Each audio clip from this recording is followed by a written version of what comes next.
क्योंकि बाइबल कहती है मेरे चरवाहे जो पुरपड़ पर खड़े होकर कहते हैं, वो कहता है जो सच्चाई से कलाम नहीं देते, वो कहता है मेरे चरवाहे गूंगे कुत्ते हैं, ये बदी देख के भौंकते नहीं। फिर उन्हें अपना बेटा या आंख की पुतली नहीं कहता। उन खादमों को, उन चरवाहों को जो बदी देख के भी बोलते नहीं, वो कहते हैं भौंकते नहीं, और कहते हैं मेरे चरवाहे गूंगे कुत्ते हैं।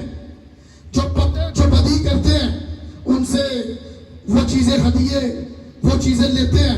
मुझे पता है कि बंदा शराब भेजता है, ये चीजें करता है, मुझे पता है ये कलाम ने मुझे मना किया है, मैं तबीर से लेकर प्रेयर कर रहा हूं। खुदा कहता है मेरे चरवाहे गूंगे कुत्ते हैं, भौंकते नहीं।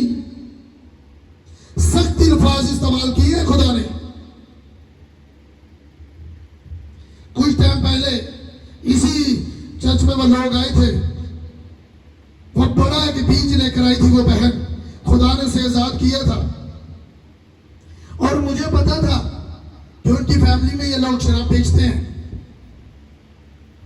और मैंने कहा तू क्या बहन करती है? उसने कहा कुछ नहीं। मैंने कहा ये कहां से आए? उसने कहा मैं वहां से। मैंने कहा मुझे नहीं चाहिए, जरूरत थी चीजों की, खुदा के घर के लिए नहीं ली। क्यों लूं? क्योंकि बाइबल कहती है जो कलाम टूटेगा तो शैतान डसेगा। मैं यही डरता हूं। मैं कहता हूं मैं गूंगा कुत्ता नहीं हूं, मैं ये नहीं चाहता। खुदा कहता है ये भौंकते नहीं। उसने उन लोगों को अपनी आंख की पुतली कहा है जो बदी दे के बोलते हैं, जो सीधा सीधा कलाम प्रीच करते हैं, उन्हें अपनी आंख की पुतली कहा, सबको नहीं कहा। उसने कहा भलाए तो सब लोग गए हैं, लेकिन बरगजीदा बहुत थोड़े हैं, बहुत थोड़े बरगजीदा, बहुत थोड़े सच्चे रास्तबाज। इसी वजह से जो पैसे में गिरते हैं, खुदावंद दूसरे अल्फाज इस्तेमाल करते हैं उन लोगों के लिए जो हीलिंग को बेचते हैं, जो खुदा के बादशाही को पैसे में तोलते हैं। उन लोगों को खुदा इन चीजों में नजर से देखता है, फिर उसी के घर से तबाही शुरू होती है, चाहे वो खादिम है, चाहे वो कोई भी है।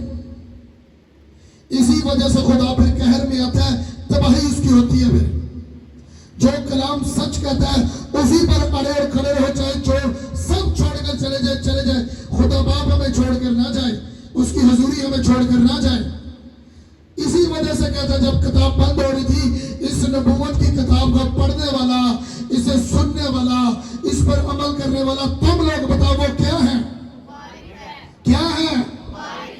गले में इतनी ताकत है, क्या है वो?